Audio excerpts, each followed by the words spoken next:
الحمد لله رب العالمين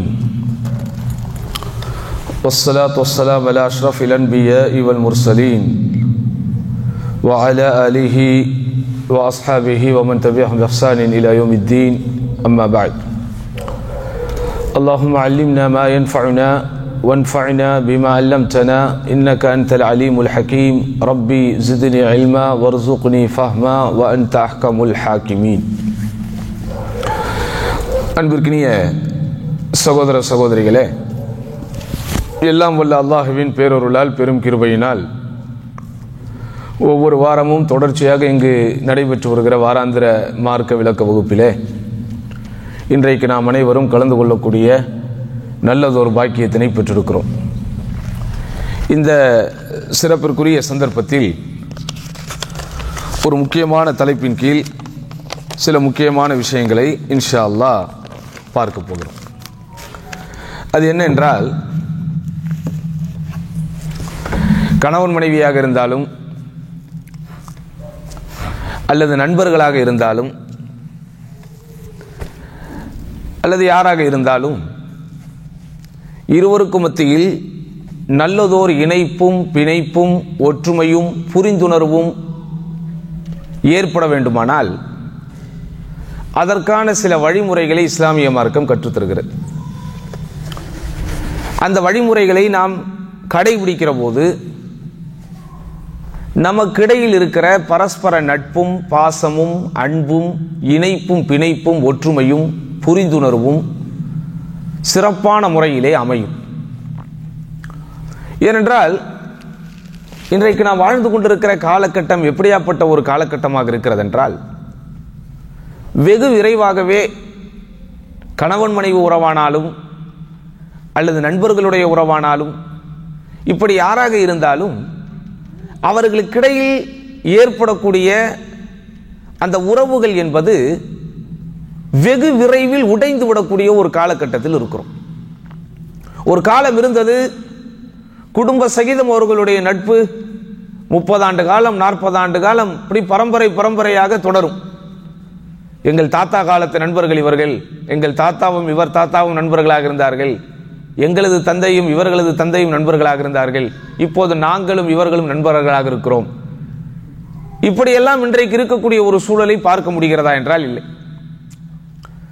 ஆனால் இஸ்லாமிய மார்க்கம் இணைந்து வாழ்வதை வற்புறுத்துகிறது, வரவேற்கிறது, அதற்கான வழிகாட்டுதல்களை தருகிறது.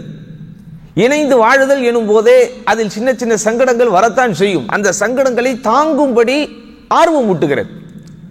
உதாரணமாக ஒரு நபிமொழி இப்படி வருகிறது பாருங்கள், அல் முஃமினுல்லதி யக்தலிது மஅன்னாஸ் வ யஸ்பிரு அலா அதாஹும் ஹுவ கைரும் மினல் முஃமினில்லதி லா யக்தலிது மஅஹும் வ லா யஸ்பிரு அலா அதாஹும். அருமையான நபிமொழி. அதாவது மக்களோடு மக்களாக இணைந்து பழகுகிற, இரண்டர பழகுகிற ஒரு இறை நம்பிக்கையாளன். அல் முஃமினுல்லதி யக்தலிது மஅன்னாஸ், இக்திலாத் என்றால் இரண்டர பழகுதல். அப்படி இரண்டர கலந்து பழகக்கூடிய ஒருவன். வயஸ்பிரு அலா அதாஹும், அப்படி இரண்டர கலந்து பழகும் போது அந்த எதிர்த்தரப்பினர் மூலம் வரக்கூடிய சங்கடங்களை, கஷ்டங்களை, சிரமங்களை யார் தாங்கிக் கொள்கிறானோ, அதில் பொறுமை காக்கிறானோ, ஹுவ கைரும் மினல் முஃமினில்லதி லா யக்தலிது மஅன்னாஸி வ லா யஸ்பிரு அலா அதாஹும். பிறரோடு இணைந்து வாழுகிற, சேர்ந்து வாழுகிற அல்லது சேர்ந்து வாழாத, அவர்கள் மூலம் வரக்கூடிய தொல்லைகளை தாங்காமல் இருக்கிற இறை நம்பிக்கையாளனை விட இவன் சிறந்தவன் அப்படிங்கிறாங்க. ரெண்டு பேருமே முஃமின் தான். இப்போ நம்ம சொல்றோம்ல, இவங்கெல்லாம் ரிசர்வ்டு டைப், யாரோடும் பேச மாட்டார்கள், யாரை பார்த்தும் சிரிக்க மாட்டார்கள், யாரோடும் அவர்கள் இணைந்து பழகுவதற்கு விரும்ப மாட்டார்கள், அவர்களுடைய வீட்டிற்கு விருந்தாளிகளாக யாரையும் அழைக்க மாட்டார்கள், இவர்களும் யாரையும் சந்திப்பதற்கு போக மாட்டார்கள் என்றெல்லாம் நாம் சில பேரை பற்றி பார்ப்போம், கேள்விப்பட்டிருப்போம். அப்படிப்பட்ட பண்புகளை அவர்கள் தங்களுடைய வாழ்க்கையிலே கடைபிடிப்பதை சில பேர் பெருமையாக கூட நினைக்கலாம். அப்படிதானே? இப்ப நம்ம பெற்றோர்கள்லாம் பிள்ளைகளை அறிமுகப்படுத்துவோம், என் பிள்ளை ரொம்ப சீதேவிமா, நல்ல பிள்ளை, ஏன் யாருக்கிட்டையும் பேச மாட்டான், யாரோடையும் சேர மாட்டான், யாருக்கிட்டையும் பேச மாட்டான், யாரோடையும் சேர மாட்டான் அப்படிங்கிறது, அதாவது தொல்லைகள் தராமல் இருக்கிறார், யாருடைய வம்பு தும்புக்கும் போகாமல் இருக்கிறார், யாருடைய சண்டை சச்சரவுகளுக்கும் போகாமல் இருக்கிறார், யாரிடமும் பிரச்சனைகளை இழுக்காமல் இருக்கிறார் என்கிற வகையில் அது பாராட்டத்தக்கதுதான். ஆனால் அடிப்படையில் யாரோடும் பேச மாட்டேன், யாரோடும் சேர மாட்டேன், ஏனென்றால் மனிதர்கள் இப்போ சேஃபர் சோனில் வாழ ஆசைப்படுகிறார்கள். யாரையாவது பார்த்து ஒரு நட்பு வந்தாதானே அவங்க பிரச்சனை நம்ம கிட்ட சொல்லுவாங்க. இப்ப எனக்கு ஒரு பிரச்சனை எல்லார்ட்டையும் சொல்லுவேனா? இப்ப எனக்கு ஒரு தேவை எல்லார்ட்டையும் கேட்டுருவேனா? இப்ப எனக்கு கடன் வேணும் யார்கிட்ட கேட்பேன் நானு? என்னை யார் பார்க்கவே மாட்டாரோ, என்கிட்ட யார் பேசவே மாட்டாரோ, எங்க வீட்டுக்கு யார் வரவே மாட்டாரோ, என்னிடத்துல யார் தொலைபேசியில் தொடர்பு கொள்ளவே மாட்டாரோ அவரிடத்தில் போய் நான் கேட்பேனா? அல்லது என்னை பார்க்கிற, என்னை சந்திக்கிற, என்னிடத்திலே பேசுகிற, என் வீட்டிற்கு வருகிற, அடிக்கடி என்னோடு தொலைபேசியில் தொடர்பு கொள்கிற, எனக்கு குறுஞ்செய்திகள் அனுப்புகிற, என்னை பற்றி நலம் விசாரிக்கிற நபரிடத்திலே கேட்பேனா? எவ்வளவு அற்புதம் அல்லாஹ்வுடைய தூதர் சொல்றாங்க. பிறகு முஃமினுல்லதி யக்தலிது மஅன்னாஸ் வ யஸ்பிரு அலா தாஹும். மக்களோடு மக்களாக நீங்கள் சேர்ந்தாலே ஒரு விஷயத்திற்கு தெளிவாக இருந்து கொள்ள வேண்டும். யஸ்பிர் அலா அதாஹும். அவர்கள் கொடுக்கிற தொல்லைகளை தாங்கிக் கொள்ளுகிற மனப்பக்குவம் நமக்கு வர வேண்டும். அந்த சபர், அந்த பொறுமை என்கிற மனப்பக்குவம் நமக்கு வரணும். இப்படிப்பட்ட இறைநம்பிக்கையாளன் யாரை விட சிறந்தவன்? அல் முஃமினுல்லதி லா யக்தலிது மஅன்னாஸ். யாரோடும் பேசாமல், யாரோடும் சேராமல், யாரோடும் இணையாமல், யாரோடும் கலக்காமல், வலா யஸ்பிர், அப்படி கலப்பதனால் ஏற்படக்கூடிய எந்த தொல்லைகளும் சங்கடங்களும் வராமல் இருக்கிறானே, அவனை விட இவன் சிறந்தவன். அப்ப ஒரு சிறந்த இறைநம்பிக்கையாளனாக வாழ வேண்டும் என்றால் நமக்கு என்ன வேணும்? மக்களுடைய தொடர்பு வேணும். மக்களோட நம்ம பழகணும், அந்த மக்களை நம்ம படிக்கணும், அந்த மக்களுடைய மனநிலைகளை அறியணும், அந்த மக்களுக்கு நம்ம உதவணும், அல்லது நமக்கு உதவுவதை போல அந்த மக்களுடைய மனநிலையை தயார் பண்ணணும். பாருங்க, இப்ராஹிம் அலைஹிஸ்ஸலாத்து வஸ்ஸலாம் பாலைவன பெருவெளியில் தங்களுடைய குடும்பத்தை விட்டு விட்டு செல்லும் போது எவ்வளவோ பிரார்த்தனைகளை செஞ்சாங்க. என்ன துஆலாம் செஞ்சாங்க? யா அல்லாஹ், இந்த பூமிக்கு நீ அருள் புரி, இங்க கனி வர்க்கங்களை தா, இந்த தண்ணி, இப்படி நிறைய விஷயங்களுக்கு துஆ கேட்ட அல்லாஹ்வுடைய தூதர் ஸல்லல்லாஹு அலைஹி வஸல்லம் இப்ராஹிம் அலைஹிஸ்ஸலாத்து வஸ்ஸலாம் இன்னொரு பிரார்த்தனையை செய்தார்கள். எப்படி? யா அல்லாஹ், ஃபஜ்அல் அஃபீதத்தம் மினன் நாஸ் தஹ்வி இலைஹிம். அவர்களின் பால் மையில் கொள்கிற, அல்லது அவர்களின் பால் ஆவல் கொள்கிற, அல்லது அவர்களின் பால் நேசம் கொள்கிற சில இதயங்களை அனுப்பி வை. மக்களோடு மக்களாக சேர்ந்து மக்களுடைய துயரங்களை துடைப்பதற்கு, மக்களுடைய கஷ்டங்களை போக்க வேண்டும் என்று உணரக்கூடிய மனிதனை தான் இந்த வசனம் யஃபீதா, இதயங்கள் என்று சொல்லுகிறது.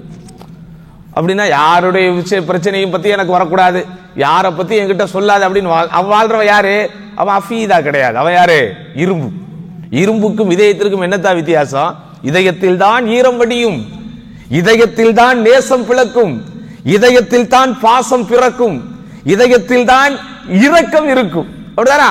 இதயம் இருக்க வேண்டிய இடத்திலே இரும்பு இருந்தால் அங்கே நேசமோ பாசமோ, அங்கே ஈரமோ இரக்கமோ, அங்கே மகிழ்ச்சியோ நெகிழ்ச்சியோ, அங்கே உணர்ச்சியோ எதுவுமே இருக்க. அப்ப அதனால நண்பார்ந்தவர்களே, இஸ்லாமிய மார்க்கம் நமக்கு மக்களோடு மக்களாக சேர சொல்லுகிறது. அப்படி நீங்கள் சேர்ந்து வாழுகிற போது உங்களுக்குள் இருக்கக்கூடிய இணைப்பும் பிணைப்பும் உடையாமல் பார்த்து கொள்ள வேண்டிய கடமை உங்களுக்கு இருக்கிறது என்கிறது நபிகள் நாயகம் ஸல்லல்லாஹு அலைஹி வஸல்லம் அவர்களுக்கு இதே சூரத்துல் கஹ்ஃபிலே அருளப்பட்ட முக்கியமான வசனம். எப்படி? நபியே, உமது நஃப்ஸை மஅல்லதீன யதுஊன ரப்பஹும் பில் கதாத்தி வல் அஷி, இரவு பகலாக தங்கள் இறைவனிடத்திலே பிரார்த்தனை செய்து கொண்டிருக்கிறார்களே, அப்படிப்பட்டவர்களோடு நீங்க என்ன செய்யுங்க? உங்களுடைய நஃப்ஸை நீங்கள் பொறுமையாக வைத்துக் கொள்ளுங்கள். வெறுமனே அவர்களோடு சேர்ந்து வாழ்வதில் பொறுமையாக இருங்கள் சொல்லல. ஃபஸ்பிர் நஃப்ஸக மஅல்லதீன யதுஊன ரப்பஹும் பில் கதாத்தி வல் அஷி யுரீதுன வஜ்ஹஹு, அல்லாஹ்வின் திருமுகத்தை எதிர்பார்த்து காலையிலும் மாலையிலும் அல்லாஹ்வை தியானித்துக் கொண்டே இருக்கிறார்களே, அப்படிப்பட்டவர்களோடு நபியே உங்களுடைய நஃப்ஸை நீங்கள் பொறுமையாக வையுங்கள். ஏன்? நஃப்ஸை பொறுமையாக்கக்கூடிய தன்மை நம்மிடத்தில் இல்லாவிட்டால் அந்த நட்பை நீங்கள் தொடர வைக்க முடியாது. நஃப்ஸை நீங்கள் பொறுமையாக வைக்கக்கூடிய அந்த பயிற்சியையும் அந்த முயற்சியையும் நீங்கள் தராவிட்டால் நிச்சயமாக யாரோடும் உங்களுடைய நட்பு நீடிக்காது.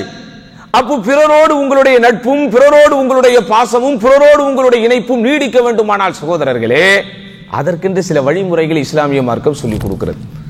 அல்லாஹ்வுடைய தூதர் ஸல்லல்லாஹு அலைஹி வஸல்லம் ரொம்ப அழகாக அதற்குண்டான வழிமுறைகளை நமக்கு சொல்லிக் கொடுத்தார்கள்.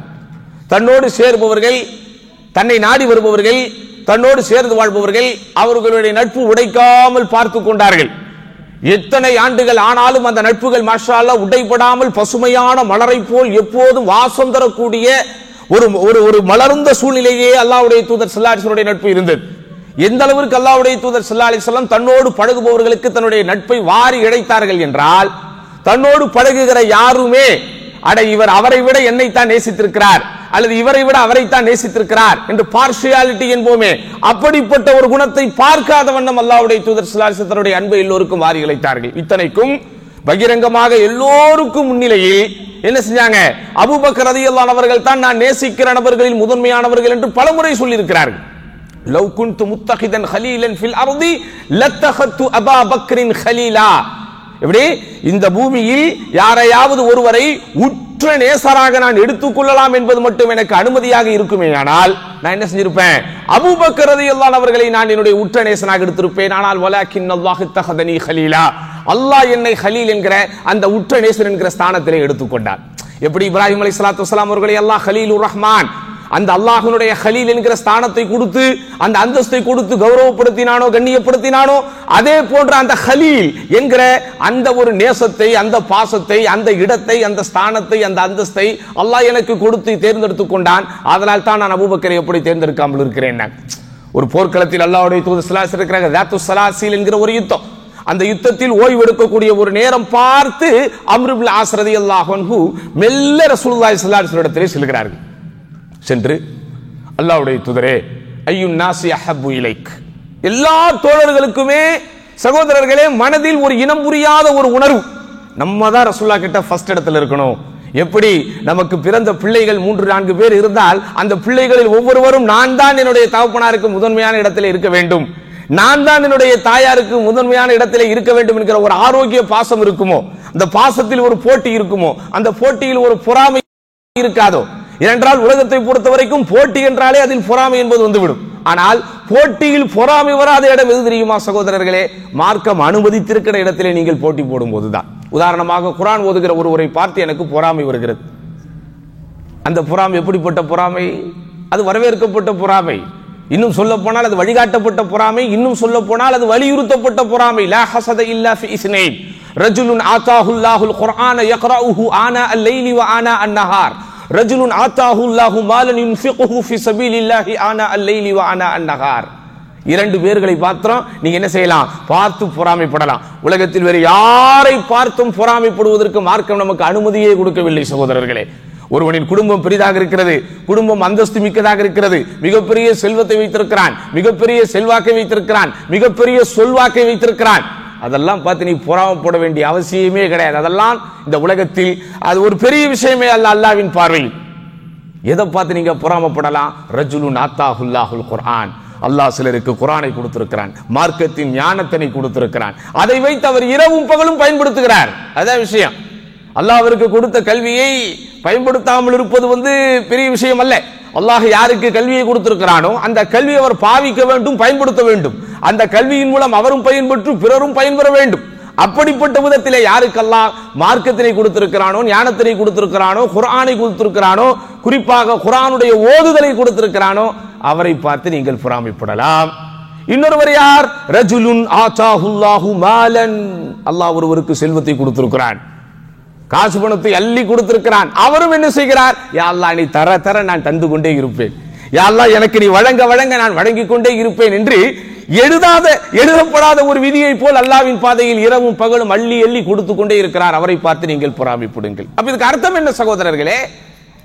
அப்ப பொறாமை, அதாவது பொறாமை இல்லாத போட்டி என்பது எங்கே இருக்கும் என்றால், உலக அங்கீகாரத்தை பெற வேண்டும் என்கிற எண்ணமோ, உலகத்தினுடைய லாபத்தை பெற வேண்டும் என்கிற எண்ணமோ இல்லாமல் மறுமைக்காக, மரணத்திற்கு பிறகு உள்ள வாழ்க்கைக்காக ஒரு நேசமும் பாசமும் அது போட்டியாக மாறுகிற போது அது ஆரோக்கியமாக மாறும். அப்படிதான் இந்த அம்ர் இப்னு ஆஸ் ரலியல்லாஹு அன்ஹு அல்லாஹ்வுடைய தூதர் ஸல்லல்லாஹு அலைஹி வஸல்லம் கேக்குறாங்க, யா ரசூலல்லாஹ் ஐயுன் நாஸி அஹப்பு இலைக். அல்லாஹ்வுடைய தூதர் ஸல்லல்லாஹு அலைஹி இருக்கிறது எந்த இடம்? எந்த இடங்க? போர். ஆனா யார் பேரை முதல்ல சொன்னாங்க? ஆயிஷான்னு சொன்னாங்க. நம்ம ஆளுகளுக்கு டூர்ல இருந்தாலே மனைவி பேர் ஞாபகத்துக்கு வர்றதில்லை. ஆனா ரசூலுல்லாஹ்க்கு போர்ல இருந்தாலே யாருடைய ஞாபகம் தான் வருது? அதனாலதான் அல்லாஹ்வுடைய தூதர் உயர்ந்த புருஷன். கைருக்கும் லி அஹ்லிஹி வ அன கைருக்கும் லி அஹ்லி. உங்களில் சிறந்தவர் உங்கள் மனைவியரிடத்திலே சிறந்தவரே, நான் எனது மனைவியரிடத்தில் சிறந்தவன் என்கிற அந்த கூற்றுக்கு அல்லாஹ்வுடைய தூதர் எவ்வளவு தூரம் 10 பொருத்தமும் பக்காவாக பொருந்தி போகிறார்கள் பாருங்கள். போர்க்களத்தில் இருக்கும் போது கூட திடீரென்று மனிதர்களிலே உங்களுக்கு பிடித்தமானவர் யார் என்றவுடன் ஆயிஷா அப்படிங்கிறாங்க. உடனே இவர் கொஞ்சம் சுதாரித்துக் கொண்டு மினர் ரிஜால், அல்லாஹ்வுடைய தூதரை ஆண்களில் நான் கேட்டேன். அப்படியா? அபூஹா. அப்ப கூட ரசூலுல்லாஹ் ஒரு பேரை சொல்ல வேண்டும் என்றால் என்ன சொல்லியிருக்கணும்? அபூபக்கர் என்று சொல்லி இருக்கலாம், அபூ குஹாஃபாவின் மகன் என்று சொல்லி இருக்கலாம். ஆனா என்ன சொன்னாங்க? அபூஹா, அவளது தந்தை. யாரு? யாரோட தந்தை? ஆயிஷாவின் தந்தை. அதற்கடுத்து யார்? உமர். அதற்கடுத்து யார் எனும்போது அலி, உஸ்மான் என்று அல்லாஹ்வுடைய தூதர் ஸல்லல்லாஹு அலைஹி வஸல்லம் சில பேர்களை எண்ணிக்கொண்டே வந்தார்கள். என் பேரும் அதில் இருக்கலாமே என்று நான் ஆசைப்பட்டேன் அப்படின்னு இந்த அம்ர் இப்னு ஆஸ் ரலியல்லாஹு அன்ஹு அவங்க சொன்னதை நம்ம செய்தியில பார்க்கலாம். அப்ப இது என்ன உணர்த்துகிறது என்றால், எல்லோருமே நபிகள் நாயகம் ஸல்லல்லாஹு அலைஹி வஸல்லம் அவர்களோடு பழகுகிற எல்லோருமே அல்லது பழகிய எல்லோருமே அந்த நட்பை வாழ்வின் மிகப்பெரிய பாக்கியமாக கருதினார்கள்.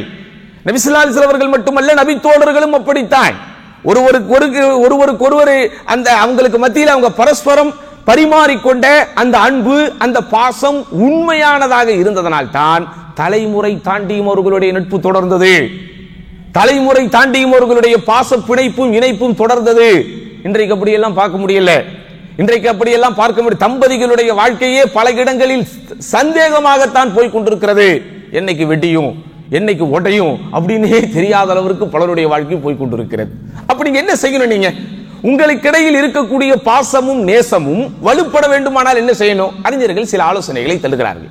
முதலாவது ஆலோசனை என்ன? மஅரிஃபத்து குல்லி வாஹிதின் அன் அக்ரானிஹி. ஒவ்வொருவரும் தான் யாரோடு பழகுகிறோமோ, யாருடைய நட்பு உடைபடாமல் இருக்க வேண்டும் என்று நினைக்கிறோமோ அவரை முதலில் அறிந்து கொள்ள வேண்டும். அவர் யார் அப்படின்னு எனக்கு தெரியணும். நான் யார் அப்படின்னு அவருக்கு புரிய வைக்கணும். நபிகள் நாயகம் ஸல்லல்லாஹு அலைஹி வஸல்லம் அப்படிப்பட்ட ஒரு வாழ்க்கை திட்டத்தை தான் அவர்களுக்கு சொல்லிக் கொடுத்தார்கள். யோசித்து பாருங்கள், அல்லாஹ்வுடைய தூதர் ஸல்லல்லாஹு அலைஹி வஸல்லம் அவர்களை ஒரு முறை பார்த்தாலே போதும் சகோதரர்களே, அந்த நபியின் மீது இருக்கக்கூடிய அவர்களுடைய நேசம் பல்லாயிரக்கணக்கான மடங்கு அதிகரித்து விடுகிறது. அதற்கு மிகப்பெரிய ஒரு உதாரணம், நீங்கள் எல்லாம் வரலாற்றில் அடிக்கடி கேள்விப்பட்டிருக்கிற ஒரு சம்பவம். என்னது? சுமாமா இப்னு அசால் என்கிற ஒருவருடைய சம்பவம். யார் இவர்? அடிப்படையில் அவர் ஒரு வழிப்பறி கொள்ளைக்காரராக இருந்தார். அவர் மட்டுமல்ல, அவர் சார்ந்திருக்கிற அவருடைய வகையராவே இதையே தங்களுடைய தொழிலாக கொண்டிருந்தார்கள். நபிகள் நாயகம் ஸல்லல்லாஹு அலைஹி வஸல்லம் பிரச்சாரம் வேகமாக விஸ்வரூபம் எடுத்துக் கொண்டிருக்கிறது.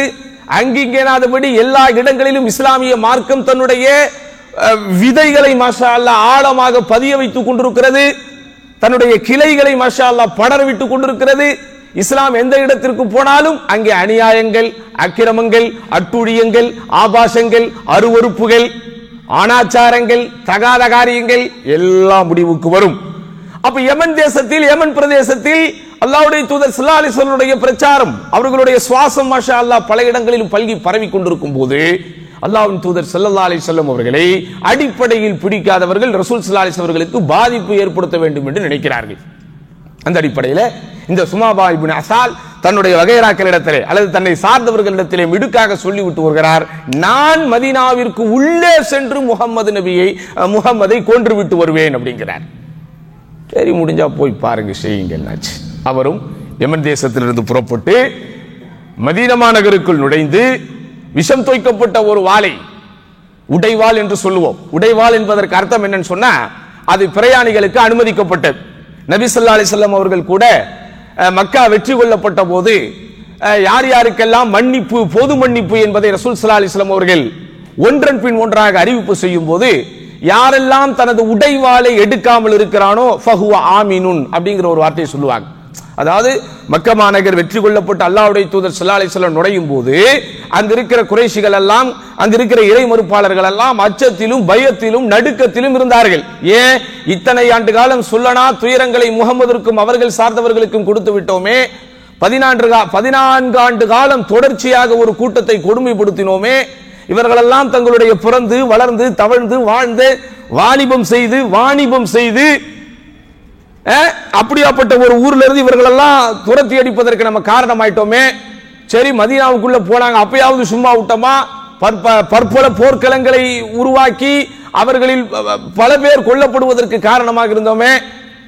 இப்போ வந்தார படை, பெரிய படையோடு உள்ளே வந்திருக்கிறாரு, நம்மளை என்ன செய்ய போறாரு?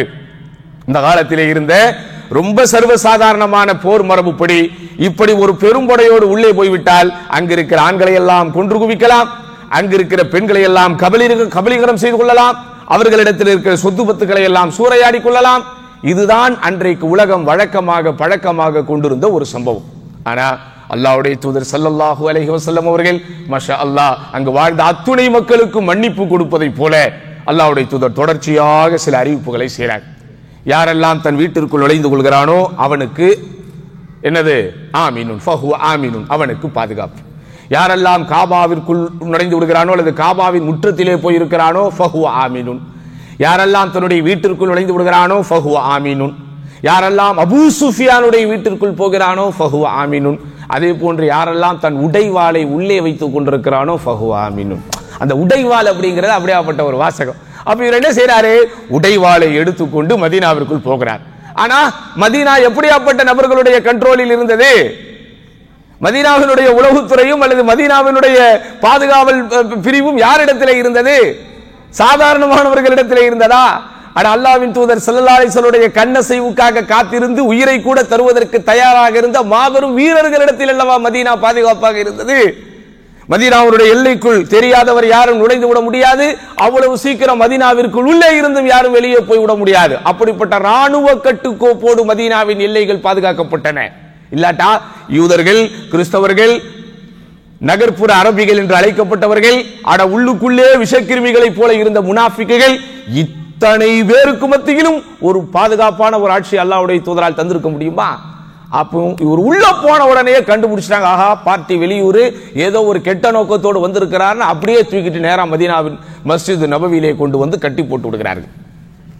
பெரிய என்கொயரி தான் நடக்கல. ஸ்டார்டிங் உடனே ஒத்துக்கிட்டார், அவர் வந்த பிரச்சனையை சொல்லிட்டார். கட்டி போட்ட உடனே நபி ஸல்லல்லாஹு அலைஹி வஸல்லம் அவர்களுக்கு தகவல் தெரிவிக்கப்படுகிறது. உங்களை கொல்வதற்காகத்தான் இவர் வந்திருக்கிறார் என்கிற செய்தியும் சொல்லப்பட்டது. ஆனால் அல்லாஹ்வின் தூதர் ஸல்லல்லாஹு அலைஹி வஸல்லம் துருவி துருவி விசாரிக்கவில்லை, பார்வையால் அவரை எரிக்கவில்லை, தோழர்களை விட்டு எச்சரிக்கவில்லை, ஆயுதத்தை காட்டு பயமுறுத்தவில்லை, சாப்பாடு தராதீர்கள் என்று கொடுமைப்படுத்தவில்லை. இனிமேல் இப்படிப்பட்ட தைரியம் யாருக்கும் வரக்கூடாது என்று செவடால் பேச்சுக்கள் பேசவில்லை. அப்படியே அவர் இருக்கிற இடத்துல கிராஸ் பண்ணி மா இந்தக யா சுமாமா, சுமாமா நீ எப்படி இருக்கிறாய் அப்படின்னு நலம் விசாரிக்கிறார்.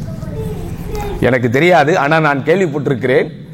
நபி ஸல்லல்லாஹு அலைஹி வஸல்லம் அன்றைக்கு அவர்களிடத்திலே அகப்பட்ட சிறை கைதியை மா இந்தக யா சுமாமா, சுமாமா நீ எப்படி இருக்கிறாய் என்று குசலம் விசாரித்ததனால், நலம் விசாரித்ததனால் அந்த அதபையும் மரபையும் தொன்று தொட்டு பின்பற்றி இன்றைக்கு வரைக்கும் அரேபியா போன்ற நகரங்களில், வளைகுடா நாடுகளில் சிறை கைதிகளாக இருந்தாலும் விசாரணை கைதிகளாக இருந்தாலும் கைஃபல் ஹால் என்று சொல்லிவிட்டு தான் அவர்கள் விசாரணையை தொடங்குகிறார்கள் அப்படின்னு நான் கேள்விப்பட்டிருக்கிறேன். எப்படி அப்புறம் என்ன கொடுக்கணுமோ அதை கொடுப்பாங்க, அது அடுத்த கதை. ஆனா முதல்ல விசாரிக்கும் போதே நம்ம ஊர் போலீஸ் மாதிரி என்ன செய்ய மாட்டாங்க. நம்ம ஊர் போலீஸ் எடுத்தவனே அடாப்புடா தானே. போலீஸ்காரர்கள் என்பது என்னதான் இவர்கள் போலீஸ் உங்கள் நண்பன் என்று அவர்கள் சொல்லிக் கொண்டாலும் போலீஸோடு யாருக்கெல்லாம் அனுபவம் ஏற்பட்டிருக்கிறது அது பெரும்பாலும் கசப்பான அனுபவங்கள் தான். மரியாதை கொடுப்பதில்லை, கெட்ட வார்த்தைகள் பயன்படுத்துவது, இப்படி எல்லாம் நிறைய விஷயங்கள் இருக்கு. ஆனா அல்லாஹ்வுடைய தூதர் ஸல்லல்லாஹு அலைஹி வஸல்லம் மதீனா மாநகரில் தன்னை கொலை செய்ய வந்த ஒருவனை அல்லாஹ்வுடைய தூதர் ஸல்லல்லாஹு அலைஹி வஸல்லம் எப்படி ட்ரீட் பண்றாங்க அப்படின்னா மா இந்தக யா சுமாமா, சுமாமா நீ எப்படி இருக்கிறாய். இப்படி ஒரு 3 நாள் அல்லாஹ்வுடைய தூதர் ஸல்லல்லாஹு அலைஹி வஸல்லம் அந்த சுமாமாவை பார்த்து நலம் விசாரிக்கிறார்கள். 4வது நாள் இவருடைய உணர்ச்சி வெடிகிறது சகோதரர்களே. அது வரைக்கும் உள்ளுக்குள்ள அவருக்கு என்ன இருந்துச்சு? காழ்ப்புணர்வு இருந்தது. இந்த முகமது மனிதர்களை எல்லாம் மதம் மாற்றுகிறார், நம்முடைய சுதந்திரங்களிலே தலையிடுகிறார், நம்முடைய உல்லாச வாழ்க்கைக்கு வேட்டு வைக்கிறார், புதியதொரு சிந்தனையை கொண்டு வந்து குடும்பங்களுக்கு மத்தியிலே பிரிவினைகளை உண்டு பண்ணுகிறார். காலம் காலமாக நாமும் நம்முடைய பாட்டன் கூட்டன்மார்களும் மூதாதையர்களும் எதை வணங்கினோமோ, வணங்கி வழிபட்டு வந்தோமோ அவைகளை எல்லாம் வணங்கக்கூடாது என்று சொல்கிறார். நாம் எந்த சிலைகளுக்கும் சிற்பங்களுக்கும் புனிதம் இருக்கிறது என்று சொல்கிறோமோ, அதை வணங்குவதிலே புண்ணியம் இருக்கிறது என்று சொல்கிறோமோ அவைகளை எல்லாம் இழிக்கிறார், பழிக்கிறார் என்று இந்த முகமது நபி ஸல்லல்லாஹு அலைஹி வஸல்லம் மீது பல ஆண்டுகள் அவருடைய உள்ளத்திலே வஞ்சம் இருந்தது, பல ஆண்டுகள் அவருடைய உள்ளத்திலே வெறுப்பு இருந்தது, காழ்ப்புணர்ச்சி இருந்தது. ஆனா 3 தினங்கள் அல்லாஹ்வுடைய தூதர் ஸல்லல்லாஹு அலைஹி வஸல்லம் புன்னகை பூத்த முகத்தோடு சுமாமா நீ எப்படி இருக்கிறாய் என்ற நலம் விசாரிப்பதற்கு கேட்ட ஒரு வார்த்தை அவருடைய உள்ளத்தை மாற்றி விடுகிறது. 4வது நாள் அல்லாஹ்வுடைய தூதர் ஸல்லல்லாஹு அலைஹி வஸல்லம் சுமாமா நீ எப்படி இருக்கிறாய் என்று கேட்டவுடன் பதில் சொல்றார், முகமதே இந்த உலகத்திலேயே எனக்கு பிடிக்காத ஒரு ஊராக இருந்ததென்றால் அது மதீனா தான். இப்போது உலகத்திலேயே எனக்கு பிடித்த ஒரு ஊர் என்றால் அது மதீனா தான். உலகத்திலேயே எனக்கு பிடிக்காத ஒரு பேர் என்றால் அது முகமது தான். இன்றைக்கு உலகத்திலேயே எனக்கு ரொம்ப பிடித்த பேர் என்றால் அது முகமது தான் அப்படின்னு ஊரையும் பேரையும் அவர் மனசுல உள்ளது அப்படியே சொல்றார். சொல்லிட்டு அடுத்து அவருடைய வாழ்க்கைக்கு அவரே ஒரு வாக்கு மூலம் தருகிறார். இன் தகுத்துல் ததமின், இன் தகுத்துல் ததமின் வ இன் துன்இம் அலா ஷாக்கிரின் அப்படிங்கிறார். ரொம்ப கவிதை நயமான வார்த்தை. இதற்கு சரியான தமிழ் வார்த்தை மொழிபெயர்க்கிறது கஷ்டம். என்ன சொல்றாரு அப்படின்னா, முகமதே நீங்கள் என்னை கொலை செய்தால் ஒரு கொலை குற்றவாளியை தான் கொலை செய்கிறீர். ஏன்னா இந்த காலத்து மரபுப்படி ஒரு நாட்டினுடைய ராஜாவை, ஒரு நாட்டினுடைய மன்னரை, ஒரு அதிபரை கொலை செய்ய வேண்டும் என்கிற நோக்கத்தோடு ஒருவன் வந்து விட்டால் அவன் எப்படியாப்பட்டவனாக இருந்தாலும் கொல்லப்பட வேண்டும். கவனிக்க, அதே போன்று ஒரு மன்னரை, ஒரு அதிபரை சந்திப்பதற்கு ராஜதூதுவராக எதிரி நாட்டில் இருந்து வந்தாலும் அவன் கண்ணியப்படுத்தப்பட வேண்டும். இதெல்லாம் அந்த காலத்திலிருந்து இவர்கள் பின்பற்றி வந்த மரபுகள் சகோதரர்களே.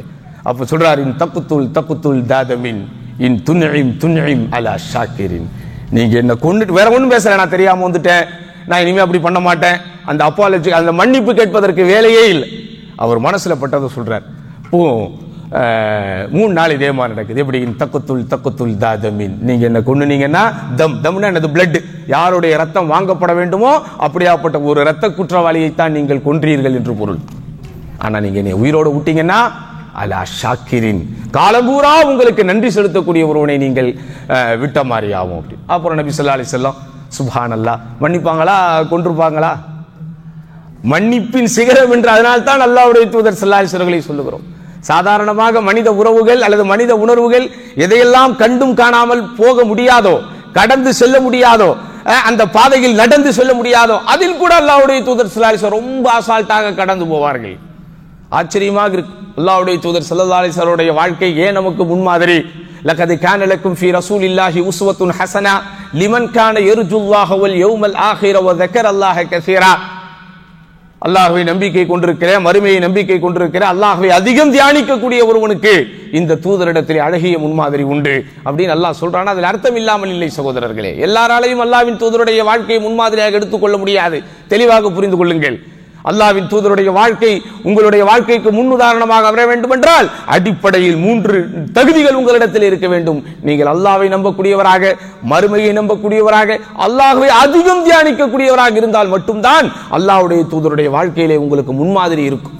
அப்போ நபி ஸல்லல்லாஹு அலைஹி வஸல்லம் யார் யாரையெல்லாமோ மன்னித்தார்கள், எப்படியாப்பட்டவர்களை எல்லாமோ மன்னித்தார்கள். இவரை மன்னிக்காமல் விடுவார்களா? அல்லாஹ்வுடைய தூதர் ஸல்லல்லாஹு அலைஹி வஸல்லம் மன்னித்து விட்டார்கள். அதன் விளைவு யமன் தேசத்தில் இவர் சார்ந்த வகையரா ஒட்டுமொத்த பேரும் சகோதரர்களை இஸ்லாத்தை இருக்கிறார்கள். இது எதில் கிடைச்ச வெற்றி? இது எதில் கிடைத்த வெற்றி? அந்த நேசம், அந்த ஒரு நெருக்கம், அந்த ஒரு நட்பு. அப்ப ஒருவரை ஒருவர் அறிவது என்பது ரொம்ப முக்கியம். அப்ப நபி ஸல்லல்லாஹு அலைஹி வஸல்லம் அவர்கள் யார் அப்படிங்கறத அந்த 3 தினங்கள் ரொம்ப பெருசா ரசூலுல்லாஹ்வுடைய ஃபேமிலி லைஃப் அவர் ஆராய்ச்சி பண்ணல. அல்லாஹ்வுடைய தூதரின் வியாபார வாழ்க்கை எப்படி இருந்துச்சு அப்படிங்கறதெல்லாம் அவர் ஆராய்ச்சி பண்ணல.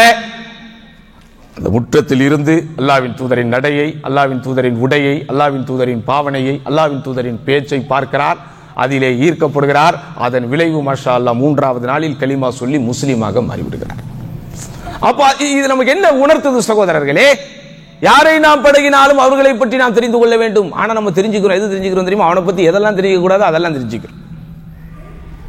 எப்படி? யாரை பற்றி என்ன தெரிந்து கொள்ளக்கூடாதோ அதில் தெரிந்து கொள்வதில் ஆர்வம் காட்டுகிறோம். ஆனால் எதை தெரிந்து கொள்ள வேண்டுமோ அதை தெரிந்து கொள்வதை பற்றி நினைக்காமையே இருக்கிறோம். அடுத்து என்ன? ஒவ்வொருவரும் தான் நேசிப்பதை, அல்லாஹ்வுக்காக உன்னை நேசிக்கிறேன் அப்படிங்கறத நீங்க வெளிப்படுத்தணும்.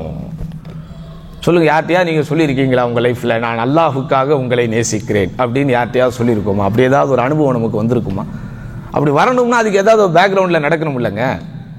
நான் அல்லாஹ்வுக்காக உங்களை நேசிக்கிறேன் அப்படி நீங்க யாரை பார்த்து சொல்ல முடியும்? யாரையாவது வாழ்க்கையில சில பேர் அதுக்கு வச்சிருக்கணும்.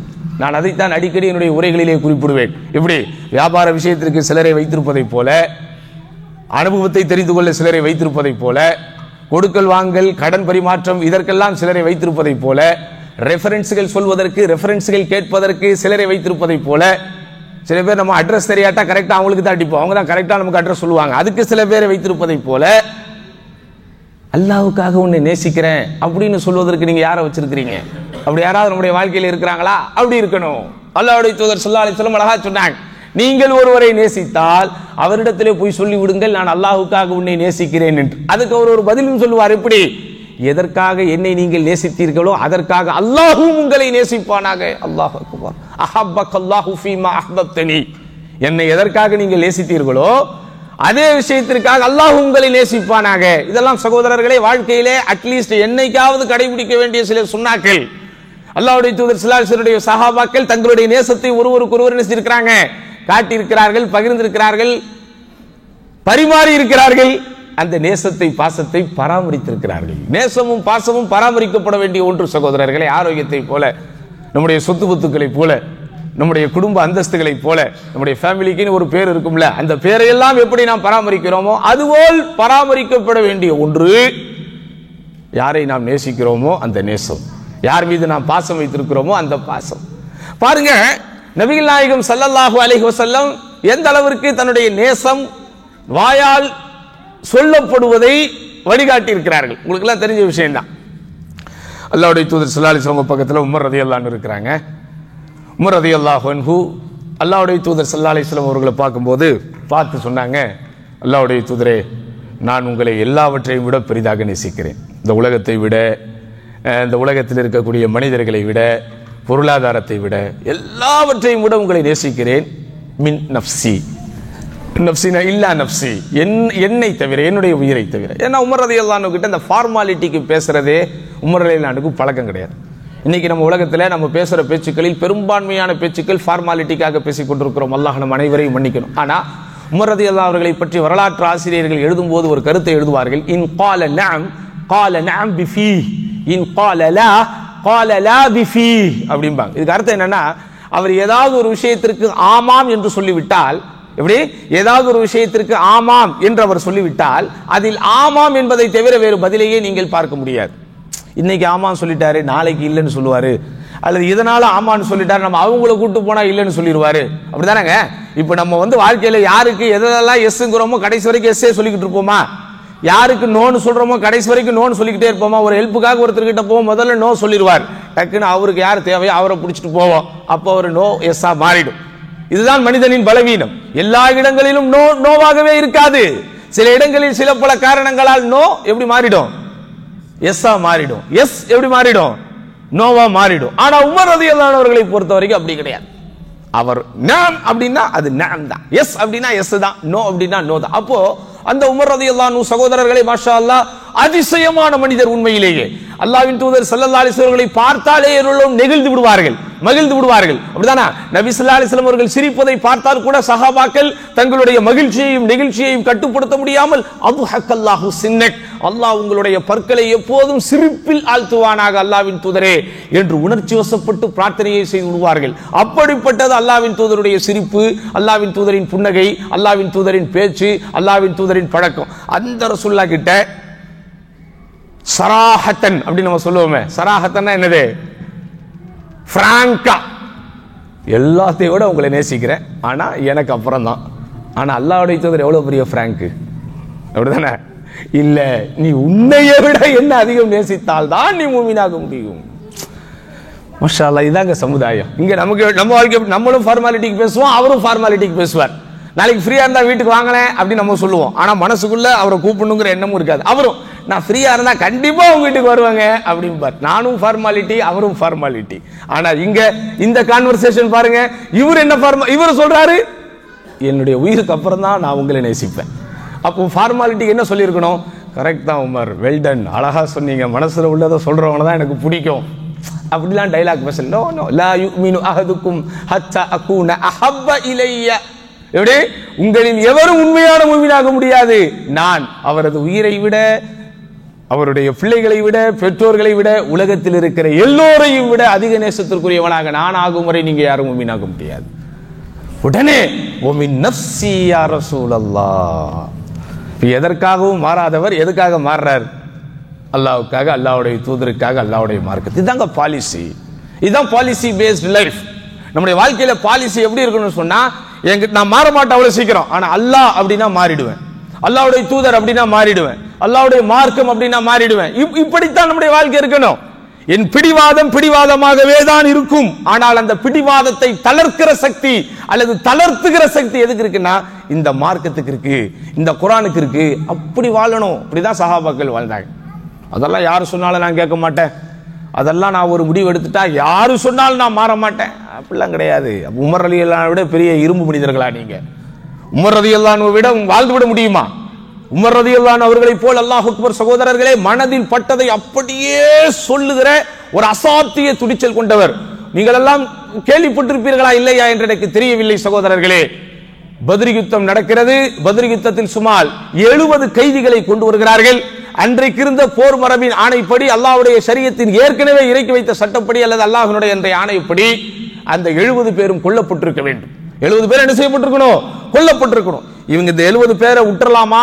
ஐ மீன் ஈட்டுத்தொகை, பிணைத்தொகை, காம்பன்சேஷன் அல்லது பிளட் மணி அதை வாங்கி கொண்டு இவர்களை விட்டு விடலாமா அல்லது இவர்கள் எல்லோரையும் கொன்று விடலாமா? ஏன்னா எப்படியாப்பட்ட போர்க்களத்திற்கு இவர்கள் தயாரானார்கள் அப்படின்னு சொன்னா, அல்லாஹ்வுடைய தூதர் ஸல்லல்லாஹு அலைஹி வஸல்லம் பத்ர் யுத்தம் துவங்குவதற்கு முன்பு சகோதரர்களே நீண்ட நேர பிரார்த்தனை செய்கிறார்கள். ரசூலுல்லாஹி ஸல்லல்லாஹு அலைஹி வஸல்லம் வாழ்நாளில் நெடுநேரம் செய்த பிரார்த்தனைகளில் இது ஒரு முக்கியமான இடம். எந்த அளவிற்கு அல்லாஹ்வுடைய தூதர் ஸல்லல்லாஹு அலைஹி வஸல்லம் தன்னை மறந்து, விண்ணை மறந்து, இந்த மண்ணை மறந்து பிரார்த்தனை செய்கிறார்கள் என்றால், தன் தோளில் கிடந்த மேல் துண்டு கீழே விழுகிறது, அது கூட தெரியாமல் துஆ கேட்டுக் கொண்டிருக்கிறார்கள். கடைசியில் அபூபக்கர் ரலியல்லாஹு அன்ஹு தான் அந்த துண்டை, மேல் துண்டை எடுத்து அல்லாஹ்வுடைய தூதரிடத்திலே கொடுத்து, போதும் அல்லாஹ்வின் தூதரே, நீங்கள் கேட்கிறவரை கேட்டு விட்டீர்கள். அந்த துஆவில் அல்லாஹ்வுடைய தூதர் சொன்ன வார்த்தை என்ன தெரியுமா? அல்லாஹ் இந்த போராளிகளை காத்து விடு, அல்லாஹ் உன் பாதையில் வந்த இந்த முஜாஹிதுகளுக்கு நீ அருள் புரிந்து விடு, இவர்கள் மட்டும் இறந்து விட்டால் அன்தலம் துஅபத், நீ இந்த பூமியில் வணங்கப்படவே மாட்டாயா அல்லாஹ். இந்த வார்த்தையை நம்ம வரம்பு மீறி புரிஞ்சுக்க கூடாது. இதுக்கு அர்த்தம் என்ன அப்படின்னு சொன்னா, உன்னை வணங்குகிற முக்கியமான எல்லா பேரும் இங்க இருக்கிறாங்க. கீ பர்சன்ஸ் அப்படின்னு சொல்லுவோமே, ஒரு நிறுவனத்தினுடைய கீ பர்சன்ஸ் அப்படிம்போமே, அந்த மாதிரி இஸ்லாத்தை ஏற்றுக்கொண்ட மதீனத்து சாம்ராஜ்யத்தின் ஒட்டுமொத்த முக்கியமான எல்லோரும் இங்க தான் இருக்கிறாங்க. இவர்களுடைய சந்ததிகள் தான், அவர்களுக்கு அடுத்து வரக்கூடிய சந்ததிகள் தான், அல்லது இவர்கள் யாரை போய் இஸ்லாம் சொல்லி கொண்டு வர போகிறார்களோ அவர்கள் தான் உன்னை வணங்க போகிறார்கள். அன்னைக்கு யார் இருந்தா பூமியில் அல்லாஹ்வை வணங்குவதற்கு? ஆசியா கண்டத்திலே ஒரு 50,000 பேரும், ஆப்பிரிக்க கண்டத்தில் ஒரு 1,00,000 பேர், அப்படி யாரேனும் இருந்தார்களா? ரோமாபுரியில் ஒரு 1,00,000 பேர், பாரசீகத்திலே 1,00,000 பேர் முஸ்லிம்களாக இருந்தார்களா? அந்த ஒரு சின்னஞ்சிறு கூட்டம் தான். இந்த கூட்டத்தினுடைய மனைவி மக்கள் யாரோ, இவர்களுடைய வாரிசுகள் யாரோ, இவர்கள் நாளைக்கு யாருக்கெல்லாம் போய் தீன் சொல்லி, மார்க்கம் சொல்லி கொண்டு வர போகிறார்களோ, இந்த கூட்டம் தான் யா அல்லாஹ் உன்னை வணங்க போகிறது. இவர்களை நீ அழித்து விட்டால் ஃபஇன்னக லம் துஅபத், நீ இந்த பூமியில் வணங்கப்படவே மாட்டாயா அல்லாஹ். இவ்வளவு தூரம் ஆழமாக கேட்டாங்க. அப்படின்னா எவ்வளவு பெரிய வெறுப்புணர்ச்சியோடு அவர்கள் கிளம்பி வந்திருக்கிறார்கள். அப்ப அவர்களுக்கு எப்படியாப்பட்ட தண்டனை கொடுக்கணும்? ஆனா அல்லாஹ்வுடைய தூதர் ஸல்லல்லாஹு அலைஹி வஸல்லம், நான் உங்களுக்கு ஏற்கனவே சொன்னதை போல், கருணையின் வடிவம், கருணையின் வடிவம், இரக்கத்தின் இலக்கணம். அல்லாஹ்வின் தூதரை தாண்டி ஒரு மனிதநேயத்தையோ, மனிதாபிமானத்தையோ, மனித புனிதத்தையோ உலகத்தில் எவனும் எங்கேயும் தேடிவிட முடியாது. அவ்வளோ பெரிய பாதிப்புகளை ஏற்படுத்தி, இவ்வளோ பெரிய பிரச்சனைகளை உண்டு பண்ண அந்த கூட்டம் கடைசியில் கைதிகளாக வரும்போது அல்லாஹ்வுடைய தூதர் டிஸ்கஷன் பண்றாங்க. ஆக்சுவலி அது டிஸ்கஷனுக்கே வரக்கூடாது, டிசிஷன் எடுக்கப்பட்டிருக்க வேண்டும். இந்த 70 பேரையும் வெட்டி வீழ்த்தி இனி எவனுக்கும் இப்படிப்பட்ட ஒரு தைரியம் வரக்கூடாது என்று அந்த மக்கா உட்பட உலகத்தில் உள்ள எல்லோருக்கும் உணர்த்தியிருக்க வேண்டும். அல்லாஹ்வுடைய தூதர் அபூபக்கர்ட்ட கேட்கிறாங்க, உமர்ட்ட கேட்கிறாங்க. உமர் ரலியல்லாஹு அன்ஹு பிராங்கா சொல்றாரு. அவர் யாரு? சாஹிபுல் பிராங்க், அவர் மேன் ஆஃப் பிராங்க்.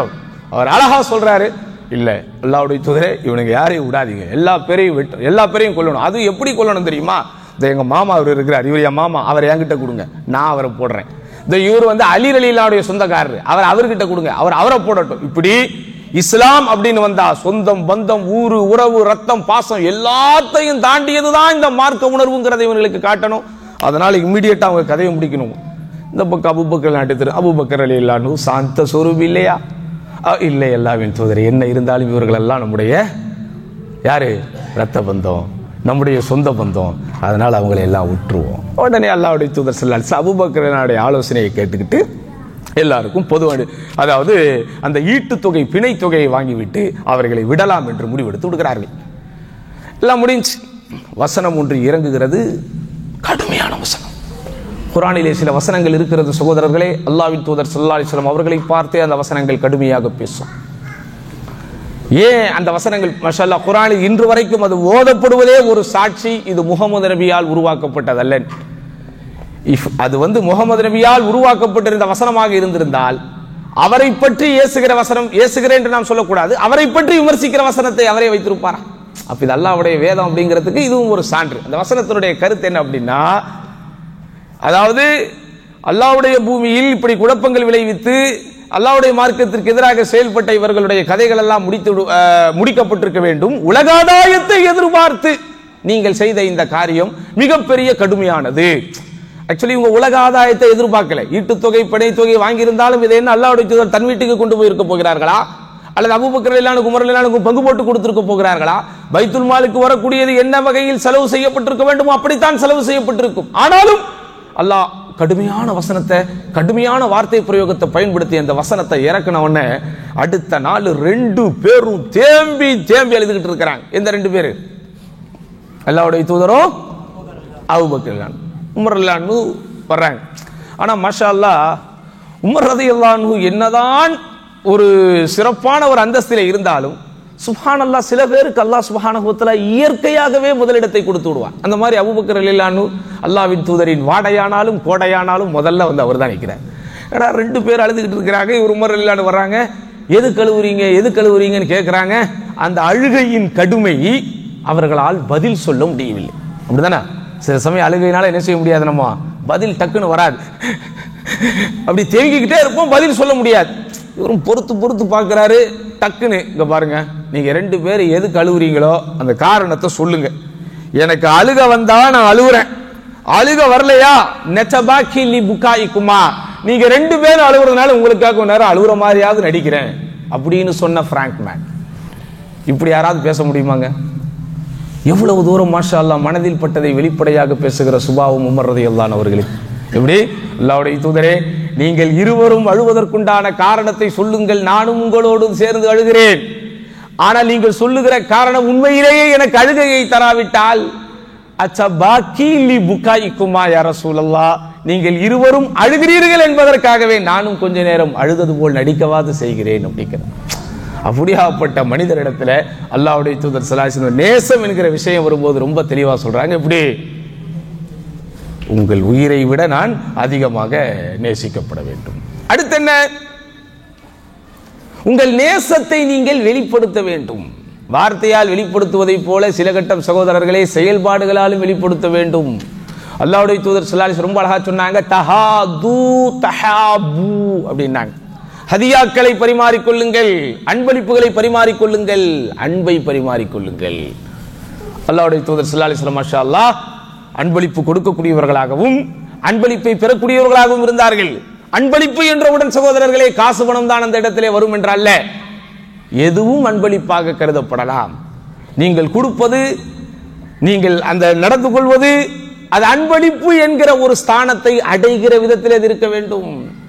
அல்லாஹ்வுடைய தூதர் ஸல்லல்லாஹு அலைஹி வஸல்லம் அழகா சொன்னாங்க, தபஸ்ஸுமுகா லிவஜ்ஹி அஹீக ஸதகா, உன்னுடைய சகோதரனை பார்த்து நீ புன்முறுவல் பூப்பதும் உனக்கு தர்மம் செய்யக்கூடிய நன்மையை பெற்றுத்தரும். அப்போ அந்த அன்பையும் நேசத்தையும் வெளிப்படுத்தக்கூடிய விதத்திலே என்ன செய்யணும்? நம்ம சில அன்பளிப்புகளை கொடுக்கணும். நபி ஸல்லல்லாஹு அலைஹி வஸல்லம் அவர்கள் இந்த அளவிற்கு இந்த விஷயத்திலே ரொம்ப அக்கறையாக இருந்திருக்கிறார்கள் அப்படின்னா, நீங்கள் எல்லாம் கேள்விப்பட்ட ஒரு சம்பவம் தான். ஆயிஷா ரலியல்லாஹு அன்ஹா அடிக்கடி சொல்லுவார்கள். அதாவது நபி ஸல்லல்லாஹு அலைஹி வஸல்லம் அவர்கள் ஆயிஷா ரலியல்லாஹு அன்ஹா அவர்கள் மீது வைத்திருக்கக்கூடிய நேசமும் பாசமும் சகோதரர்களே ஈடிணையற்றது. எந்த அளவுக்கு அதுக்கு நம்ம உதாரணம் சொல்ல முடியும்னா, நபி ஸல்லல்லாஹு அலைஹி வஸல்லம் அவர்களுடைய திருமண வாழ்க்கை அப்படின்னு இப்ப நம்ம ஒரு விஷயத்தை ஆய்வு பண்ணோம்னு வைங்க. அல்லாஹ்வுடைய தூதர் ஸல்லல்லாஹு அலைஹி வஸல்லம் மனைவிமார்களிடத்தில் எப்படியெல்லாம் நடந்து கொண்டார்கள், மனைவிமார்களுடைய நேசத்தை பெற எப்படியெல்லாம் அல்லாஹ்வுடைய தூதர் நடந்து கொண்டார்கள் அப்படின்னு ஒரு 100 ஹதீஸ் வருதுன்னு வைங்களேன். அதுல ஒரு 80 ஹதீஸ் ஆயிஷா ரலியல்லாஹு அன்ஹா அறிவிச்சதா தான் இருக்கும். உதாரணமா, அல்லாஹ்வுடைய தூதர் ஸல்லல்லாஹு அலைஹி வஸல்லம் வீட்டிற்குள் உள்ளே நுழைந்தவுடன் முதலில் பல் துலக்குவார்கள். அல்லாஹ்வுடைய தூதர் தன்னை மனைவிமார்களுக்காக அலங்காரம் செய்து கொள்வார்கள். அல்லாஹ்வுடைய தூதர் மனைவிமார்களை பேச விட்டு ரசிப்பார்கள். அல்லாஹ்வுடைய தூதர் மனைவிமார்கள் சொல்லுகிற நகைச்சுவையை கேட்டு சிரிப்பார்கள். அல்லாஹ்வுடைய தூதர் மனைவியோடு ஓட்டப்பந்தயம் நடத்தி இருக்கிறார்கள். இப்படி என்னெல்லாம் வருதோ இதில் சகோதரர்களே பெரும்பான்மையான ஹதீஸ் யார் அறிவிச்சதா தான் இருக்குது? ஆயிஷா ரலியல்லாஹு அன்ஹா அறிவிச்சதா தான் இருக்கு. அப்ப அதிலே நீங்க தெரிஞ்சு கொள்ளலாம் எவ்வளவு தூரம் ஆயிஷா ரலியல்லாஹு அன்ஹா அவர்களது இல்லறம் அல்லாஹ்வின் தூதரோடு நல்லறமாக திகழ்ந்திருக்கிறது அப்படின்னு. ஆனா அந்த ஆயிஷா ரலியல்லாஹு அன்ஹா என்ன செஞ்சிருக்கிறாங்க? கதீஜா ரலியல்லாஹு அன்ஹா அவர்கள் மீது பொறாமைப்பட்டிருக்கிறாங்க. ஏன்? அது ஆயிஷா ரலியல்லாஹு அன்ஹாவே சொல்றாங்க, நான் இந்த கதீஜாவின் மீது ரோஷம் கொண்டதை போல வேற யார் மேலே எனக்கு பெருசா எண்ணம் இல்லை. ஏன்னா இந்த அல்லாஹ்வுடைய தூதர் இந்த கதீஜாவை பற்றி அவ்வளவு தூரம் பேசிக்கொண்டே இருப்பார்கள். எந்த அளவுக்குன்னா, கதீஜா ரலியல்லாஹு அன்ஹா இறந்த பின்னும் அல்லாஹ்வின் தூதருக்கு பல மனைவிமார்கள் கூட இருந்த பின்னும் அந்த கதீஜா ரலியல்லாஹு அன்ஹா பத்தி நினைச்சுக்கிட்டே இருக்கும். சில பேர் மனைவி இருந்ததற்கு பிறகு மனைவி பற்றி அதிகம் நினைப்பாங்க. ஏன்னா அவங்களுக்கு அந்த மனைவிக்கு அப்புறம் வேறு மனைவி இருக்காது. அதனால அவங்களுக்கு அந்த மனைவியை பற்றி வரக்கூடிய ஞாபகம் இயற்கையானதுதான், இயல்பானதுதான். ஆனா ரசூலுல்லாஹ்வுடைய கேஸ் அப்படி இல்லை. அல்லாஹ்வுடைய தூதர் ஸல்லல்லாஹு அலைஹி வஸல்லம் கதீஜா ரலியல்லாஹு அன்ஹா இருந்ததற்கு பிறகு சற்றேறக்குறைய 10 மனைவிமார்கள் அல்லாஹ்வின் தூதருக்கு இருந்தும் கூட கதீஜா ரலியல்லாஹு அன்ஹா அவர்களுடைய நினைவு எப்போதும் அல்லாஹ்வின் தூதர் ஸல்லல்லாஹு அலைஹி வஸல்லம் ஒரு இன்பத்தை தந்து கொண்டே இருந்தது. எந்த அளவுக்குன்னா என்னைக்காவது தான் ரசூலுல்லாஹ் வீட்டில் ஆடு அறுக்கப்படும். அப்படி அறுக்கப்பட்டா கூட ரொம்ப கவனமா அறுக்கப்பட்ட ஆடுகளின் சில பகுதிகளை கதீஜாவின் தோழிமார்களுக்கு கொடுத்து அனுப்புங்கள் அப்படின்றாங்க. அப்ப இதுல நமக்கு என்ன விளங்குது? அப்போ நட்பை உறுதிப்படுத்திக் கொள்ள, நேசத்தை பலப்படுத்திக் கொள்ள யாராக இருந்தாலும் என்ன செய்யணும்? நம்ம சின்ன சின்ன அன்பளிப்புகளை கொடுத்து அதை நம்ம அந்த நட்பை அந்த பாசத்தை பலப்படுத்தணும். அடுத்து என்ன அறிஞர்கள் சொல்லக்கூடியது, யாரை நீங்கள் நேசிக்கிறீர்களோ அல்லது உங்களுடைய யார் உங்களுக்கு இணையாளர்களாக இருக்கிறார்களோ அவர்கள் மூலம் வரக்கூடிய சங்கடங்களை தாங்கிக் கொள்ள வேண்டும். ஆனா இங்க நம்ம லைஃப் எப்படி இருக்குது? சங்கடம் வராத வரைக்கும் தான் நட்பு, பாசம், ஃப்ரெண்ட்ஷிப் எல்லாம். என்னைக்கு இவன் மூலம் எனக்கு ஒரு சங்கடம் வருதோ அதோட ஃப்ரெண்ட்ஷிப் க்ளோஸ்ட். அப்படிதான் நம்ம எல்லாருமே பாலிசி வச்சிருக்கோம். ஆமாவா இல்லையா? சிந்திச்சு பாருங்க. நம்ம யார் இப்போ கொஞ்சம் ஒண்ணும் இல்லைங்க, இப்போ நமக்கு ஒரு 50 வயசு ஆகுதுன்னு வைங்களேன், 40 வருஷமா உங்க கூட இருக்கிற ஃப்ரெண்ட்ஸ் யாரு அப்படி நீங்க கொஞ்சம் கையெல்லாம் தூக்க வேண்டாம், சும்மா கேட்கிறேன். மனசுக்குள்ள அப்படி நீங்களா யோசிங்க. 60 வயசு ஆன ஒரு ஆள் நீங்க இருந்தீங்கன்னா 10 வயசுல நமக்கு நினைவு தெரியுதுன்னு வைங்க. 50 வருஷமா இவர் எனக்கு ஃப்ரெண்டு அப்படின்னு நம்ம சர்க்கிள்ல, ஃப்ரெண்ட் சர்க்கிள்ல யாரு இருக்கா? 30 வருஷமா ஃப்ரெண்டுனா சும்மா அதாவது நோன் பர்சன்ஸ் அப்படிங்கிற மாதிரி இல்ல. உண்மையா நம்ம முதலில் நம்ம ஒருத்தருக்கு ஒருத்தர் சந்திச்சுக்கும் போது, நம்ம ஒருத்தருக்கு ஒருத்தர் மத்தியில் அறிமுகம் வரும்போது எப்படியாப்பட்ட ஒரு இணைப்பும் பிணைப்பும் ஏற்பட்டதோ அந்த இணைப்பும் பிணைப்பும் 30 ஆண்டு காலம் நாங்கள் தொடர்ச்சியாக வைத்திருக்கிறோம், 40 ஆண்டு காலம் தொடர்ச்சியாக வைத்திருக்கிறோம். அப்படி ஏதாவது இருக்குதா நம்ம கிட்ட?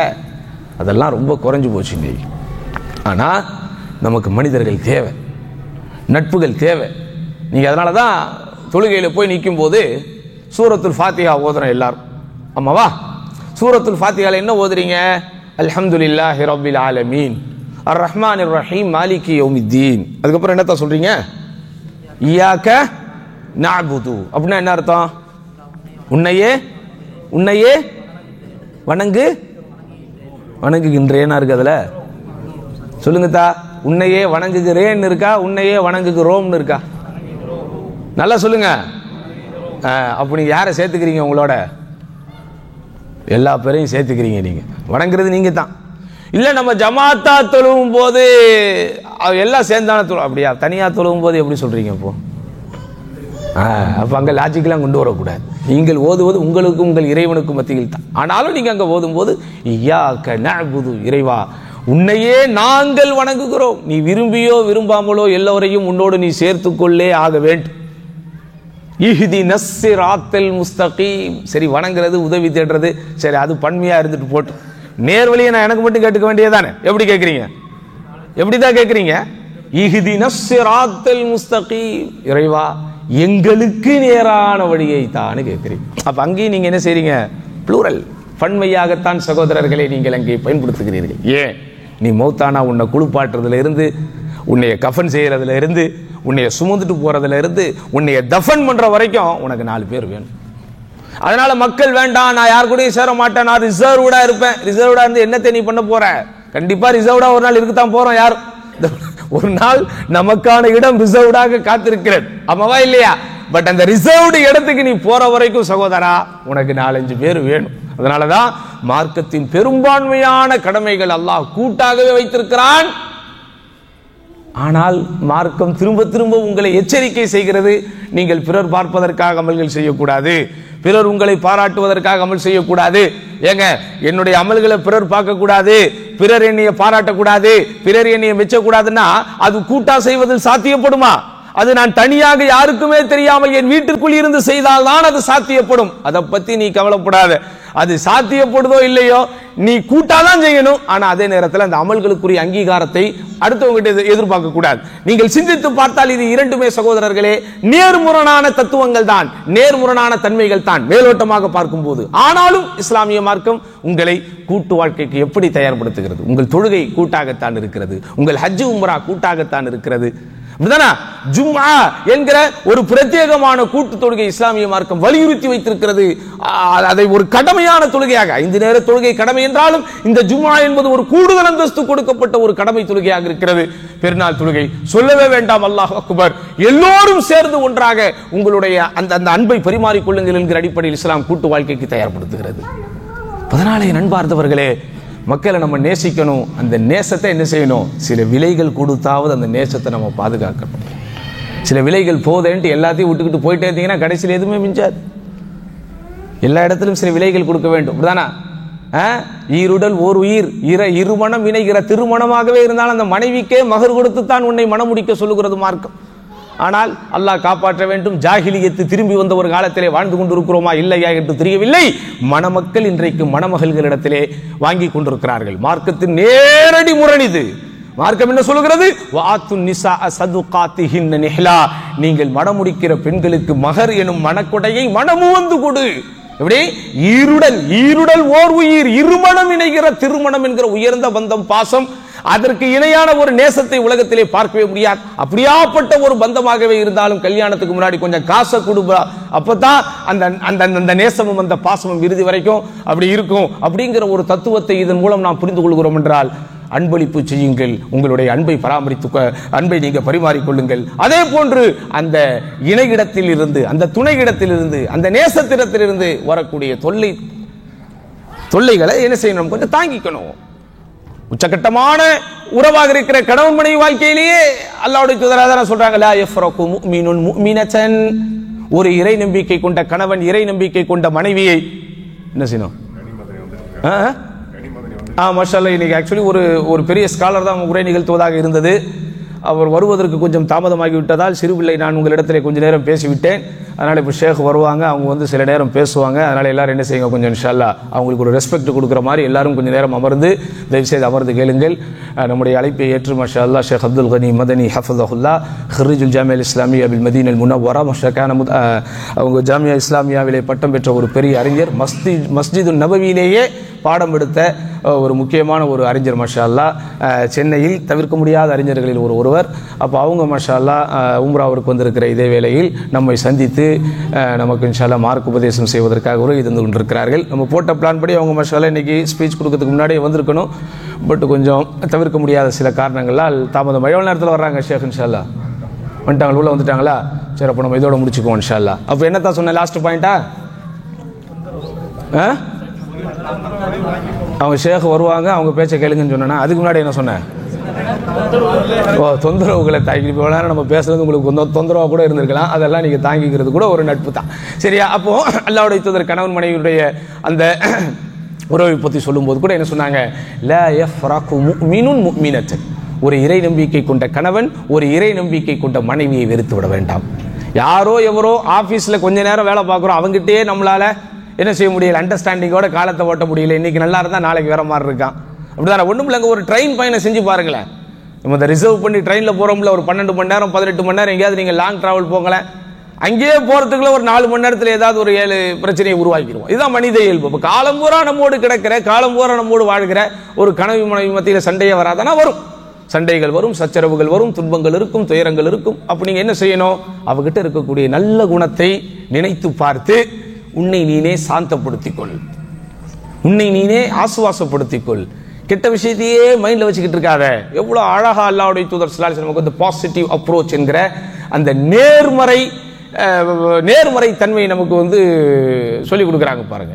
எல்லா இடத்துலையும் இதை நம்ம அப்ளை பண்ணணும். யாரோடெல்லாம் நம்ம சண்டை போட்டோமோ, யாரோடெல்லாம் நமக்கு பிரிவினை வந்துருச்சோ, அவங்க கிட்ட எல்லாம் நம்ம வந்து உண்மையிலேயே நம்முடைய உள்ளத்தை ஈமானுக்கு நெருக்கமாக வைத்துக் கொள்ள வேண்டும் என்றால் அவர்கள் மூலம் நாம் பெற்ற பயன் என்ன? சரி, ரைட், இன்னைக்கு நம்மளை சங்கடப்படுத்திட்டாரு, இன்னைக்கு நம்மளை அவமானப்படுத்திட்டாரு, இன்னைக்கு நம்மளை கஷ்டப்படுத்திட்டார், அல்லது இன்னைக்கு நம்மளை ஏமாத்திட்டாரு, அல்லது நம்முடைய ஏமாற்றத்திற்கு காரணமாக்கி விட்டார், அல்லது நம்முடைய எதிர்பார்ப்புகளை பூர்த்தி செய்யாமல் விட்டார், ஏதோ இருக்கட்டும். ஆனால் இவள் மூலம் நான் பெற்ற பயன், அன்றைக்கு இவர் தானே எனக்கு உதவி செய்தார், அன்றைக்கு இவர் தானே எனக்கு அந்த விஷயத்தை முடித்து கொடுத்தார், அன்றைக்கு நான் நிர்கதியாக நிற்கும் போது இவர் தானே தன்னுடைய உதவி கரத்தை நீட்டினார் என்று எப்போதும் சகோதரர்களே யாராக இருந்தாலும் அவர்கள் மூலம் பெற்ற பயனை முதலில் வையுங்கள், அவர்கள் மூலம் பெற்ற பாதிப்பை அடுத்து வையுங்கள். இப்படிப்பட்ட ஒரு பக்குவமும் பழக்க வழக்கமும் பண்பாடும் மதமும் மரபும் நம்மிடத்திலே வந்து விட்டால் நம்முடைய வாழ்க்கை ஜொலிக்கும். அப்ப அதனாலதான் அல்லாஹ்வுடைய தூதர் ஸல்லல்லாஹு அலைஹி வஸல்லம் கணவன் மனைவி வாழ்க்கையாகவே இருந்தாலும் இன் கரிஹ மின்ஹா ஹுலுகன் ரதிய மின்ஹா ஆகர், அவளிடத்தில் ஏதோ ஒரு குணம் உனக்கு பிடிக்கவில்லை. அவள் சமைப்பது பிடிக்கவில்லையா, அல்லது அவள் துவைப்பது பிடிக்கவில்லையா, அல்லது அவள் பேசுவது பிடிக்கவில்லையா, அல்லது அவள் சிரிப்பது பிடிக்கவில்லையா, அல்லது அவள் கத்துவது பிடிக்கவில்லையா, எது பிடிக்குமோ அதை நினைத்து என்ன செய்யணுமோ, என்ன செய்யணும், நம்மை நாமே சாட்டிஸ்ஃபேக்ஷன் செய்து கொள்ள வேண்டும், நம்மை நாமே தன்னிறைவு செய்து கொள்ள வேண்டும். நம்மை நாம் தன்னிறைவு செய்து கொள்வதுதான் நம்முடைய உடலுக்கும் மனதிற்கும் மிகப்பெரிய ஆரோக்கியம். அது எல்லா விஷயத்தையும் இந்த சிந்தனைக்குள்ளும் இந்த உள்ளத்திற்குள்ளும் இந்த மைண்டிற்குள்ளும் போட்டு போட்டு போட்டு போட்டு அடைத்துக் கொள்வதானால் சகோதரர்களே, அவைகள் உள்ளே இருந்து நமக்கு மிகப்பெரிய அழுத்தத்தை கொடுத்து நம்மை ஒரு நாசமான ஒரு இடத்திற்கு அதை நம்மை அழைத்து செல்கிறது, மோசமான இடத்தை நோக்கி அதை நமக்கு அழைத்து செல்கிறது. அல்லாஹ்வுடைய தூதர் ஸல்லல்லாஹு அலைஹி வஸல்லம் வாழ்க்கையில ஸ்ட்ரெஸ் இல்லாமல் வாழ்றதுக்கு எவ்வளவு அழகா சொன்னாங்க பாருங்க.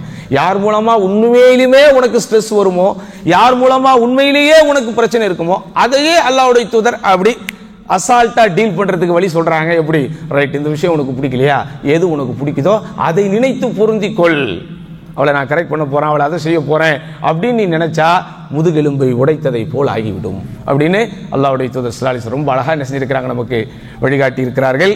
அந்த வகையில் சகோதரர்களே, நம்ம நட்போடு, சகோதரர்களோடு, மனைவிமார்களோடு அல்லது நாம் நேசிக்கிற எந்த உறவுகளாக இருந்தாலும் அவர்களோடு நேசிக்கக்கூடிய அந்த நேசமும் பாசமும் ஒரு அர்த்தம் உள்ளதாக இருக்க வேண்டும். அவர்களுக்கு நான் உனக்கு ஒரு நேசத்திற்குரிய ஒருவன் தான் அப்படிங்கிற அந்த நம்பிக்கையை ஏற்படுத்தி கொண்டே இருக்க வேண்டும். அது ரொம்ப முக்கியமான விஷயம். இந்த ஒரு விஷயத்தை சொல்லி இன்ஷா அல்லாஹ் முடிச்சுக்கலாம்.